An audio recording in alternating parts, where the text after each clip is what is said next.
কুদ্দুস ভাই, কি খবর? কিসে ভোট দেবেন এবার? আপনি ভোট চাচ্ছেন কিসের? আপনার ভোট আপনার অধিকার, আপনি যাতে দেবেন সেটাই শুনতে চাইছি। আপনার যদি ভালো লাগে তা বলবেন, না হলে বলবেন না। আপনি যার জন্য আইছেন সেটা বললে তো আমার দিতে একটু সুবিধা হইতো ভাই। মুই কইতাম না, চোদন দেবে পরে।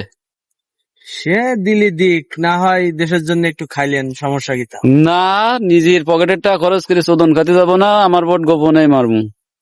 আপনারা যদি ভোট দিই তাহলে চট্টগ্রাম বন্দরে লাখ লাখ টন চিনি তেল আটকায় রাখে ব্যবসা করতে দেবেন আমারে?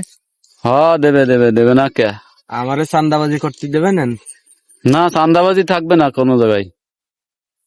তাইলে আমারে এই রাষ্ট্রীয় সম্পদ আমার নামে কইরে আমি কোটি কোটি টাকার সম্পদ পাহাড় করব, সেই সুযোগ দেবেন আমারে? কি কারণে? তুমি কামাই করে নাও, মারিয়ে তাইলে খাও, ধান্দা কি জন্য? নিজে করে খাইতে হবে। তাইলে অবশ্য ভাবা যায় যে ভোটটা কোথায় দেব। ভাবেন ভাবেন, ভালো করে ভাবেন, সুন্দর জায়গায় দিয়েন।